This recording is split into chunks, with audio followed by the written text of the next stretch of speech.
নমস্কার। আজ আমি পাঠ করে শোনাচ্ছি ছলনার সংসার। অর্ণা, দেখো, রোজ রোজ এত অশান্তি ভালো লাগে না আমার।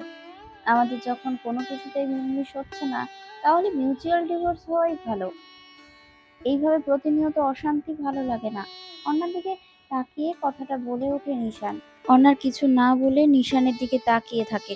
নিশান অন্যার এই শান্ত দৃষ্টির সাথে নিজের দৃষ্টি মিলাতে না পেরে বাড়ি থেকে বেরিয়ে যায়। বাজার যাওয়ার উদ্দেশ্যে বেরিয়ে যায়। অন্যা কিছু সময় ডাইনিং টেবিলে বসে থাকে। সামনে একটা প্লেটে ভাত আছে, তরকারি আছে, কিন্তু খাবার যেন মুখে উঠছে না তার।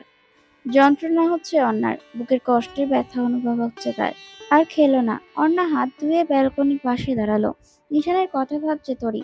কত সহজেই ডিভোর্সের কথা বলে দিল নিশান। বিয়ে হয়েছে আজ 8 বছর হতে গেল। একটা 5 বছরের ছেলেও আছে তার। নিশান কোনো কিছু না ভেবে ডিভোর্সের কথা বলে দিল। কিভাবে পারলো সে? আমাদের পরিবার থেকে দেখে শুনে বিয়ে দিয়েছিল তাকে। এক কথায় সে বিয়ে করতে রাজি হয়েছিল। মা! কান্না মেশানো আওয়াজে ধ্যান ভাঙে অন্যার। তাড়াতাড়ি দৌড়ে রুমে আসে অন্যা। তনয় ঘুম থেকে উঠে গেছে। তাদের একমাত্র ছেলে তনয়। তনয় বিছানার ওপর বসে চোখে টলছে। মাত্র ঘুম থেকে উঠেছে। উঠে মাকে না দেখতে পেলেই এই 5 বছর বয়সে এখনো কান্না করে তনয়। অর্ণা আসে ছেলের কাছে। তনয় মাকে দেখে একটু মিষ্টি হাসে।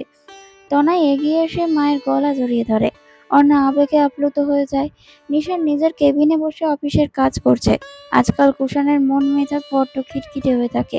বাসায় এত অশান্তি থাকলে মন মেজাজ কার ভালো থাকে? আজকাল না, বেশ কয়েকদিন যাবৎ অন্যার সাথে ঝগড়া লেগেই আছে। সবকিছুতে তাদের মাঝে ঝামেলার সৃষ্টি হয়। নিশান এক দৃষ্টিতে ল্যাপটপের দিকে তাকিয়ে কাজ করে যাচ্ছে। এমন সময় দরজায় কেউ নক করে। নিশান তাকে ভেতরে আসার অনুমতি দেয়। নিশান দরজার দিকে তাকিয়ে দেখে তারিকা। তারিকা হলো নিশানের বিয়ে। তারিকা হালকা হেসে নিশানের বিপরীত চেয়ারে বসে একটা ফাইল এগিয়ে দিয়ে বলে ওঠে, স্যার, ফাইলগুলো কমপ্লিট হয়ে গেছে। নিশান হাত বাড়িয়ে ফাইলগুলো নিয়ে দেখতে থাকে। তারিকা এক দৃষ্টিতে তাকে নিশানের দিকে তাকিয়ে থাকে। নিশানকে বেশ ভালো লাগে তারিকার। অনেক সুদর্শন একজন পুরুষ। তারিকা একটাই জানে, নিশান বিবাহিত, এমনকি বাচ্চাও আছে। কিন্তু তাও নিজের ভালো লাগাকে আটকাতে পারে না তারিকা। আজ নিশানকে একটু ফ্যাকাশে লাগছে। রিমি দেখতে পাচ্ছে নিশান আজ বড্ড অন্যরকম লাগছে। স্যার! কুষাণ ফাইল থেকে চোখ সরিয়ে তারিকার দিকে তাকায়।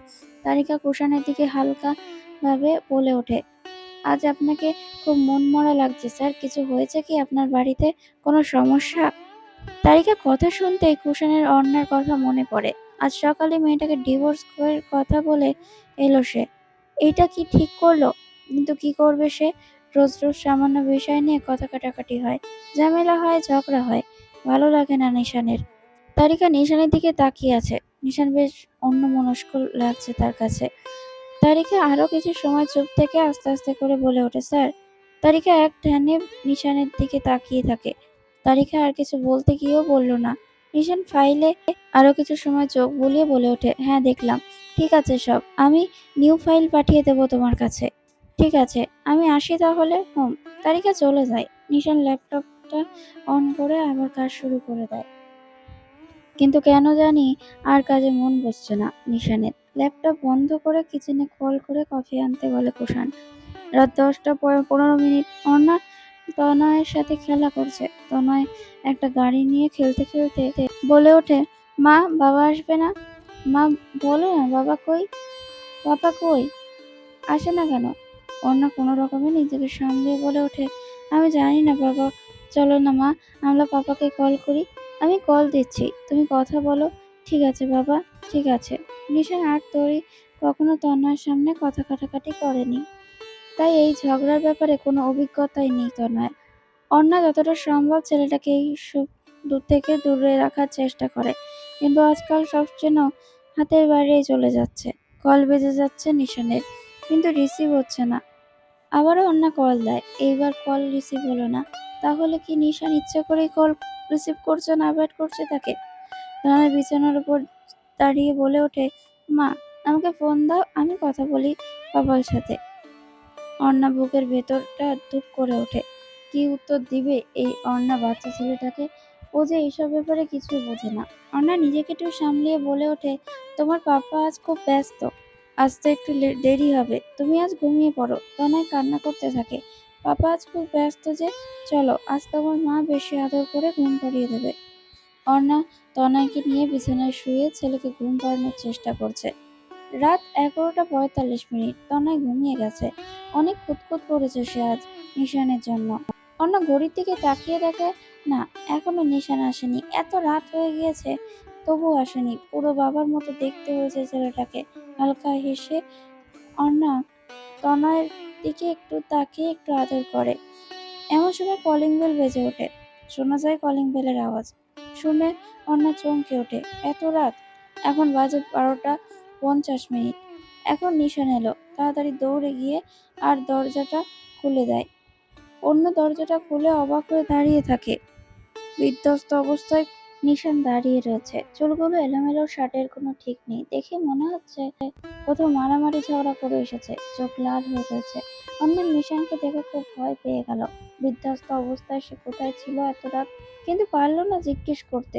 জিজ্ঞেস করার সাহস হলো না। ইতস্তত বোধ করলো। কিন্তু অন্য নিশানকে দেখে খুব কষ্ট পেল।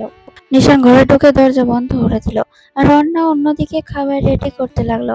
নিশান রাতে এসে টাওয়ালটা নিয়ে বাথরুমে চলে গেল, ফ্রেশ হয়ে নিল। তারপর তনয়ের কপালে ভালোবাসার পরশে একটু জড়িয়ে ধরে আদর করলো। কিছুক্ষণ পর বেরিয়ে এসে খেতে এলো। দেখছে অন্না খাবার বাড়ছে। অন্না সব একে একে প্লেটে টেবিলে সাজিয়ে রেখে দিল। রোজকার মতো আজও নিশান খেতে বসলো এবং তাড়াতাড়ি খাচ্ছে। দেখে মনে হলো সারাদিন কিছু খায়নি। তা দেখে অন্যার খুব কষ্ট হলো। কিন্তু হঠাৎ নিশান অন্যার দিকে তাকালো, বলল, তুমি কি খাওয়া দাওয়া করেছো? অন্য কোনো জবাব দিল না। আবারও নিশান তাকে বলল, তোমার কি খাওয়া হয়ে গেছে? কি করবে? বাধ্য হয়ে অন্না বলল, না, খাওয়া হয়নি। সারাদিন নিজেও কিছু খায়নি। এতটাই কষ্টে বিভোর হয়েছিল। সারাদিন কান্না করেছে আর ঘুমিয়েছে, আর ছেলেকে দেখেছে। নিজেও কিছু খায়নি, শুধু নিশানের কথায় সারাদিন ভেবে গিয়েছে। তারপর অন্য খাবার সাজিয়ে নিজেও টেবিলে বসলো খেতে। বিপরীত পাশের চেয়ারটা যেন সামনে একটু ভাত নিয়ে তাড়াতাড়ি খেয়ে নিল। আর কোথাও নিশান কথা বলেনি।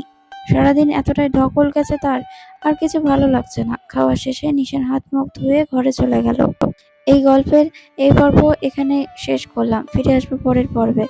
আসলে শরীরটা একটু খারাপ, যতটুকু পেরেছি তোমাদের দেওয়ার চেষ্টা করলাম।